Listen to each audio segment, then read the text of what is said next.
जय श्री राधा कृष्ण। हिंदू धर्म में भाद्रपद पूर्णिमा का बहुत महत्व है। भाद्रपद मास की पूर्णिमा से ही श्राद्ध पक्ष शुरू होते हैं। इस दिन भगवान विष्णु के सत्यनारायण रूप की पूजा की जाती है। मान्यता है कि इस दिन भगवान विष्णु की पूजा करने से सभी मनोकामनाएं पूरी होती हैं। भगवान विष्णु की पूजा के साथ साथ माता लक्ष्मी की पूजा करने से बहुत शुभ फल मिलते हैं। इस साल 2024 में भाद्रपद पूर्णिमा पर चंद्र ग्रहण भी है। अब आज इस वीडियो में हम चर्चा करेंगे कि इस साल कब करें पूर्णिमा व्रत, भाद्रपद पूर्णिमा पर लगने वाले चंद्र ग्रहण की भी सारी जानकारी लेंगे। कब व्रत करें, क्या शुभ संयोग बन रहे हैं, पूजा का शुभ मुहूर्त समय क्या है, चंद्र ग्रहण कितने बजे है और सूतक का क्या समय है। बहुत सारी जानकारी एक ही वीडियो में मिलेगी, इसलिए प्लीज़ वीडियो लास्ट तक ज़रूर देखना। अगर आप हमसे कोई प्रश्न पूछना चाहते हो तो हमें टेलीग्राम पे मैसेज करना।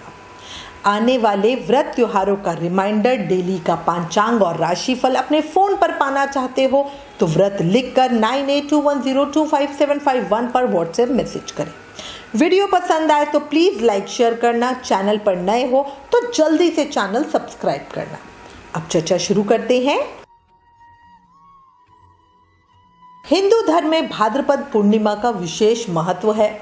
इसे भादो पूर्णिमा के नाम से भी जाना जाता है। भादो पूर्णिमा के साथ ही पितृपक्ष की शुरुआत हो जाती है। भगवान सत्यनारायण, लक्ष्मी नारायण और चंद्रदेव की पूजा आराधना की जाती है। इस दिन व्रत रखकर श्री हरि की कृपा प्राप्त करने की भी मान्यता है। नारद पुराण के अनुसार इसी तिथि पर उमा महेश्वर व्रत भी रखने की परंपरा है। इस दिन दान पुण्य करना बहुत फलदायी होता है। भाद्रपद पूर्णिमा के दिन किए गए दान का पुण्य फल कभी खत्म नहीं होता, वो अनंत होता है और मृत्यु के बाद मोक्ष की भी प्राप्ति करवाता है। इस दिन गंगा स्नान करने से साधक को पुण्य फलों की प्राप्ति होती है। अगर ऐसा करना संभव ना हो तो घर में ही पानी में गंगा जल मिलाकर स्नान करें। भाद्रपद पूर्णिमा के दिन चंद्रमा की पूजा का भी विशेष महत्व होता है। चंद्र उदय होने के बाद चंद्रमा की पूजा अवश्य करनी चाहिए। चंद्रमा को अर्घ्य देने से सभी दोषों से, पापों से मुक्ति मिल जाती है। हिंदू पंचांग के अनुसार इस साल भाद्रपद पूर्णिमा 18 सितंबर दिन बुधवार को मनाई जाएगी। पूर्णिमा तिथि 17 सितंबर को दोपहर 11:44 से शुरू होगी और अगले दिन 18 सितंबर को सुबह 8:04 पर समाप्त होगी। 18 सितंबर को उदय व्यापनी पूर्णिमा है। भादो पूर्णिमा पर बहुत दुर्लभ संयोग भी बन रहे हैं, साथ ही चंद्र ग्रहण भी लगने वाला है। 17 सितंबर को सूर्य उदय में 14 तिथि होने से इस दिन श्री अनंत चतुर्दशी व्रत पूजा होगी। साथ ही गणेश पूजा समापन करके श्री गणेश जी की मूर्ति का विसर्जन भी होगा। कदली रंभा व्रत भी 17 सितंबर को ही किया जाएगा। इसी के साथ पूर्णिमा व्रत और सत्यनारायण भगवान की पूजा व्रत भी 17 सितंबर को ही करें। पूर्णिमा का जो स्नान और दान है जो हम सूर्योदय में करते हैं वो 18 सितंबर को करेंगे। 18 सितंबर से ही श्राद्ध शुरू होंगे। पूर्णिमा व्रत में चंद्रमा की पूजा का विशेष महत्व होता है। चंद्रमा को अर्घ्य दिया जाता है जिसका शुभ समय 17 सितंबर को है। अब मैं आपको भाद्रपद पूर्णिमा के शुभ मुहूर्त की जानकारी दे देती हूँ। देखो, सूर्योदय का जो समय है वो सुबह 6:08 AM का है। सूर्य अस्त का जो समय है वो शाम को 6:22 PM का है। सुबह 4:34 से लेकर 5:21 तक ब्रह्म मुहूर्त है जो दान के लिए बहुत अच्छा समय है। भाद्रपद पूर्णिमा पर भगवान सत्यनारायण की पूजा का जो शुभ समय है वो 17 सितंबर को सुबह 9:11 AM से दोपहर 1:37 AM के बीच का है। वैसे सत्यनारायण भगवान की पूजा शाम को 4 बजे के बाद भी करना बहुत अच्छा होगा। भाद्रपद पूर्णिमा 2024 पर जो चंद्र उदय होने का समय है वो शाम को 6:03 PM का है। भाद्रपद पूर्णिमा पर चांद देखना बहुत शुभ माना जाता है। भाद्रपद पूर्णिमा पर लक्ष्मी जी की पूजा का जो शुभ समय है वो 17 सितंबर की रात 11:52 PM से 18 सितंबर की सुबह 12:39 AM के बीच का समय है। अब हम चर्चा करते हैं कि भाद्रपद पूर्णिमा पर कौन से शुभ योग बन रहे हैं। तो देखो, ज्योतिष आचार्यों की माने तो भाद्रपद पूर्णिमा पर शिव वास योग का निर्माण हो रहा है। इस योग का निर्माण सुबह 8:05 AM से होगा। इस दौरान भगवान शिव कैलाश पर जगत की देवी मां पार्वती के साथ रहेंगे। इस दौरान भगवान शिव की पूजा करने से सभी तरह के सुखों की प्राप्ति होती है। भाद्रपद पूर्णिमा पर पूर्व भाद्र नक्षत्र का संयोग सुबह 11 बजे तक है। इसके बाद उत्तर भाद्रपद का संयोग बन रहा है। भाद्रपद पूर्णिमा के दिन गंगा स्नान का बहुत महत्व है। अगर संभव हो सके तो इस दिन किसी जल तीर्थ पे जाके स्नान करना बहुत फलकारी होता है। पूर्णिमा की रात चांदी के लोटे से चंद्रमा को दूध और जल का अर्घ देना चाहिए। आधा दूध आधा जल लेंगे मतलब। साथ ही ओम सोम सोमाय नमः इस मंत्र का कम से कम 108 बार जाप तो जरूर करना। ऐसा करने से परिवार में सुख शांति बनी रहती है। साथ ही इस दिन अपने पितरों के नाम से किसी ब्राह्मण या गरीब व्यक्ति को दान भी करो।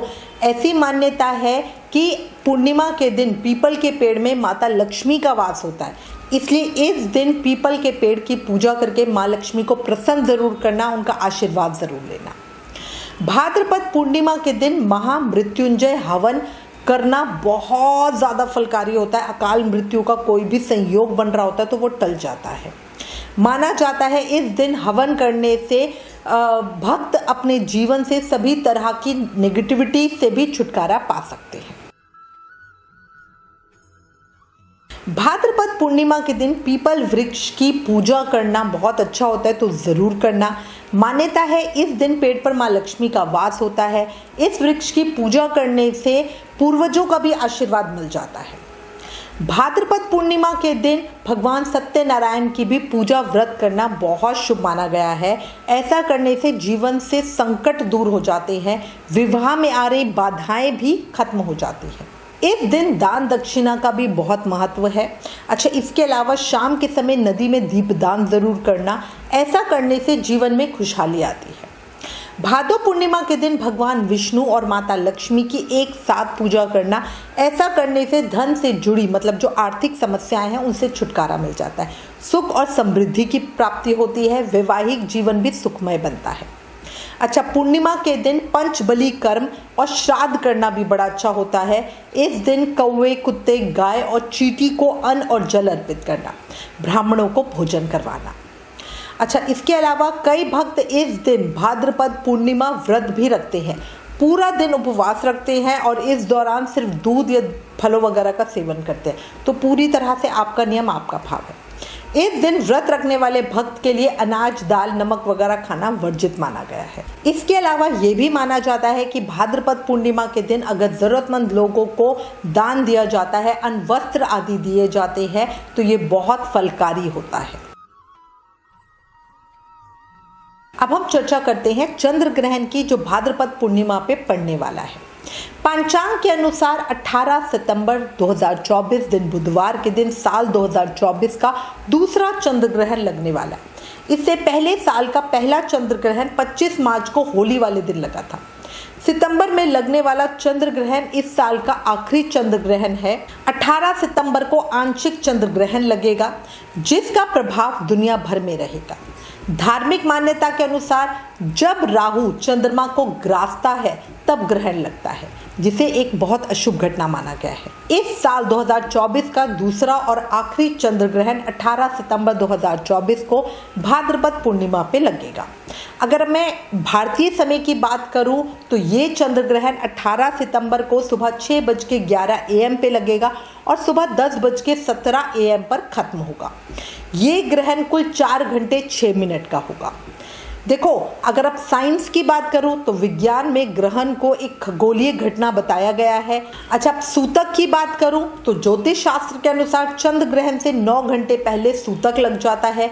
सूतक काल में कोई भी हम शुभ काम नहीं करते हैं, पर ये चंद्र ग्रहण भारत में दिखाई नहीं देगा, इसलिए कोई भी सूतक काल मान्य नहीं होगा।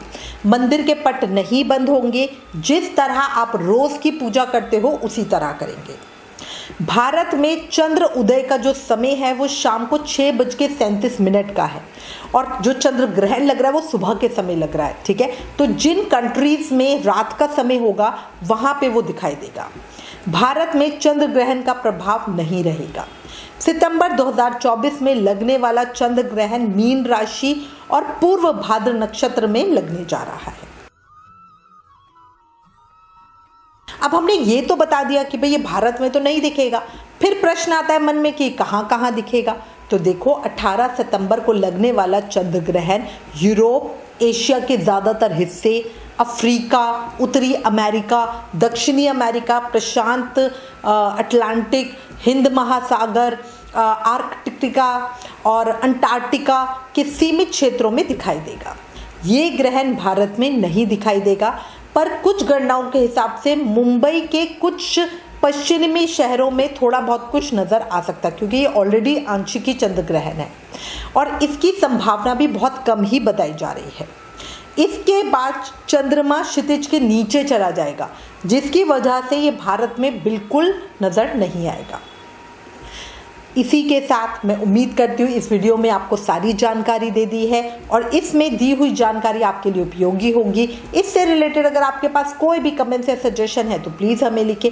ज्ञान बांटने से बढ़ता है, इसलिए इस वीडियो को ज़्यादा से ज़्यादा शेयर करें। आप हमें फेसबुक और इंस्टाग्राम पे भी ज़रूर फॉलो करें। Please like, share and subscribe. Thank you. जय श्री राधा कृष्ण।